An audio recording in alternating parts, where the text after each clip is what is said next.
I have to say, the senior, they're very young with the senior specials. They start about 40. Anyway, it's wonderful to be here. So a few years ago, I was diagnosed with cancer, and about 5 minutes later, I had to start chemotherapy. Now, when you have the kind of chemotherapy I had, you lose your hair. Now, in one way, this seemed like such a small price to pay, you know? My hair, my life, my hair, my life. I don't know, I think I'll pick my life. And I was kind of hoping that after my hair fell out and grew back, I'd get better hair.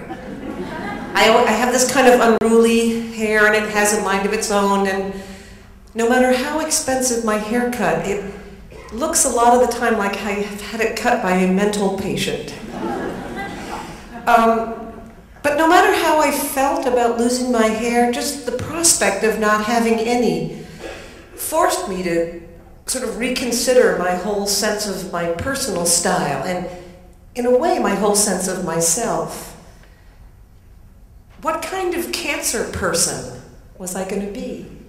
Like, how would I wear my disease? Would I try to hide it, or would I announce it to the whole world? In other words, was I going to be a scarf person or a wig person? Because it seemed to me that if I showed up places suddenly wearing a scarf all the time, people would know it was because I'd gone bald, and they would probably guess why. But if I showed up wearing a wig, even the people who could tell it was a wig would probably assume that I was wearing it because I didn't want to talk that much about why. If I wore a wig, I'd be saying to everybody, please, just let me blend in.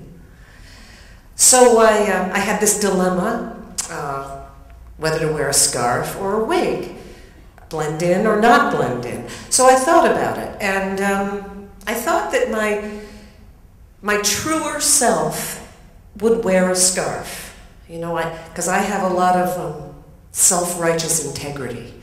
And I thought, you know, a wig would be dishonest, and I wasn't ashamed of my disease. So one night, I ran into my friend Ruth. Now, I had met Ruth originally because she was my dentist, and she was a wonderful dentist, very kind and generous and understanding about those of us who showed up needing root canal because we had failed to floss in our 20s. And she used to say, oh, you know, Jenny, in terms of evolution, our teeth are only supposed to last us about 45 years, so you are doing great. And she'd become my friend, and our kids had become friends, and they even went to the same school because she'd recommended it for mine. And by some horrible coincidence, she and I both had the same kind of cancer. Only she was way much farther down the chemo path than I was and had already lost her hair.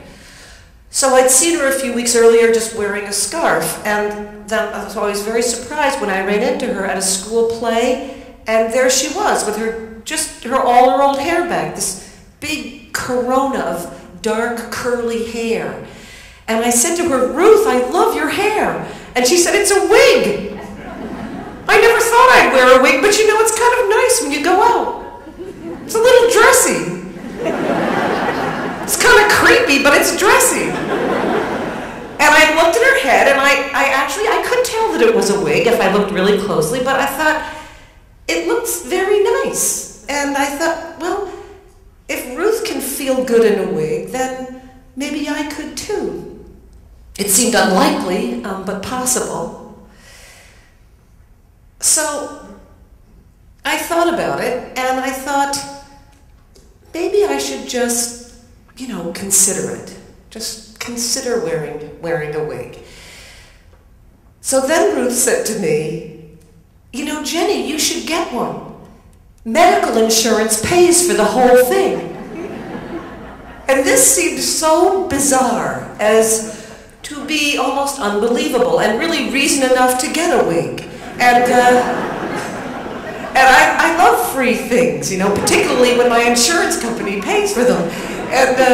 And I found out that wigs wigs cost like hundreds and hundreds of dollars, so this seemed like the ultimate freebie. You know, it was like great swag, even if it was cancer swag.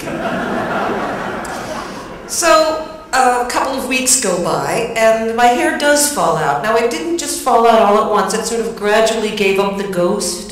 You know, first in these strands in my brush, and then in clumps in my shower drain that made me think that there was a dead mouse down there. And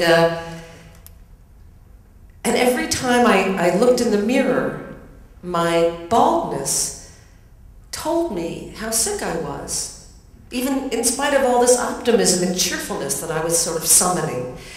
And I wasn't completely bald. I had these sort of sad wisps of hair here and there that somehow just made it worse. My head seemed to be saying to me, "Hello, sickie. Hello, sick person with cancer." And every time I went out in my scarves, my head would felt very exposed, very uncomfortable, and I thought people were looking at me, and they would ask me questions, like, you know, how I was doing, and how my cancer was going, how my chemo was going, and I felt I didn't like it. And I didn't like it when they looked at me as if they were about to cry. So I thought, well, maybe I'll go to the store and get a wig. So I did. I went to a wig store right near Columbus Avenue, and it was called Bits and Pieces. It was. And my wig fitter was a French man, and he said, "What do you want?" And I said, I want a wig. And he said, "What kind of hair?" And I said, "I don't know. How many kinds do you have?"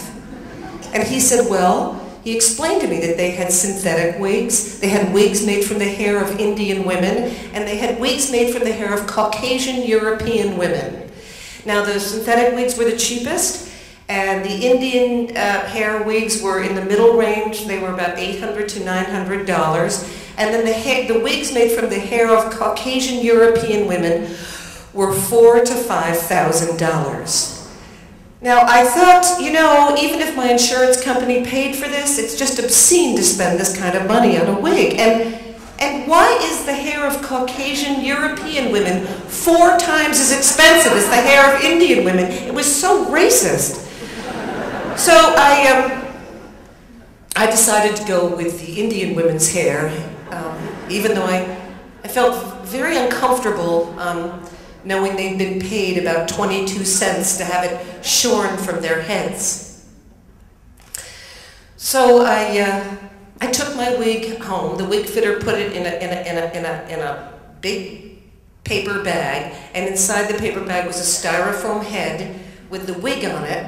And I took the bag home, and when I got home, I took the styrofoam head with the wig on it, and I put it in the corner of my bedroom, just to wait until the occasion that might possibly happen when I might want to wear my wig, might consider wearing my wig.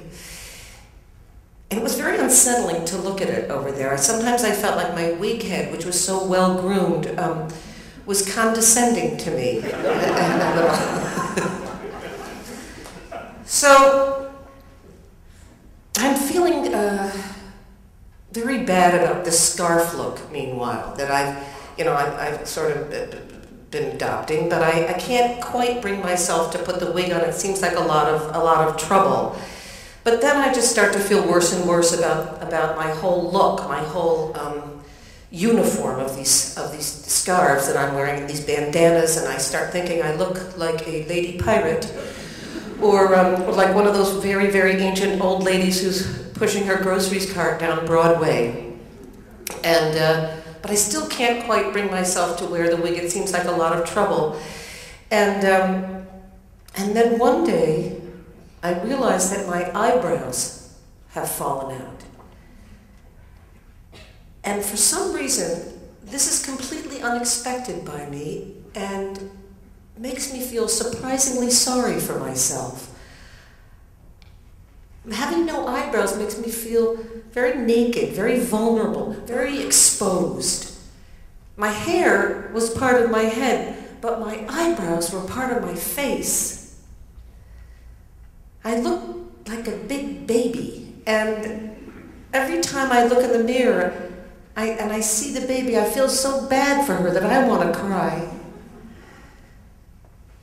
And I decide I need more of a buffer between me and the rest of the world. Right? I'm tired of people asking me about my disease. I am just, even though I've set it all up, and I'm tired of them looking at me like I'm about to cry. I'm ready for my wig. Well, I'm ready to try thinking about wearing my wig. So it turns out that my friend Martha, her daughter Anna, is about to graduate from the University of Chicago. And I decide, you know, this might be the perfect occasion to wear my wig. It's a nice grown-up occasion, it's a big event. And so I go to Chicago, and I bring my wig. In the morning of the ceremony, I get up, and I put my wig on my head. First I comb it and brush it, and then I fit it carefully to my head. And I start walking toward the graduation along with these, you know, throngs of other parents and grandparents and friends. And right away, as soon as I start walking, I know that I should have been practicing wearing my wig all these weeks. First in my bedroom, maybe, and then around my neighborhood. Because every time I look in a store window, I recognize myself, but I look like I'm in disguise.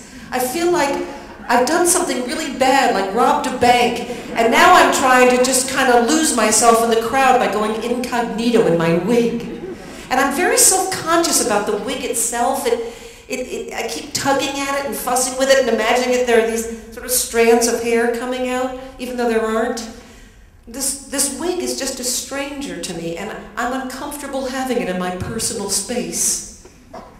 Now, someone at the graduation, at the ceremony, before the ceremony starts, is selling sun hats. And this is a very smart person. They've realized that some of us women there haven't put it together, that we're going to be spending about 4 hours in the scorching Chicago sun, and we might not want to get sunburned. So I buy one of the hats, just in part so I won't get sunburned, but really because I think the hat is going to cover up my wig and make me feel much less self-conscious. So I put the hat on over my wig, and I take my place in a folding chair among this ocean of folding chairs, and the ceremony starts, and it goes on, and it goes on, and by the second hour or so, my head is just baking under my wig and my hat. It feels really more like it's just broiling in there, and these little rivulets of sweat are coming down from underneath my wig onto my neck, and that makes the wig really itch. And the wig itself is so hot and heavy on my head, it feels like I'm wearing my cat on my head. And I feel like my head is suffocating in there. It is just so very, very hot under my wig and my hat. And I think, God almighty, if I could just take off my hat, you know, maybe my wig could just breathe a little. So I whip off my hat, and, you know, in one of those really free fall, slow motion moments, one of those moments that is just at the same time like a dream and like the realest thing that has ever happened to you. My wig comes off with my hat, and it is so embarrassing that I can't even be embarrassed, because embarrassment can't even cover it. I mean, I've lost everything. My hat, my wig, my hair. And I feel strangely free, you know? It seems funny.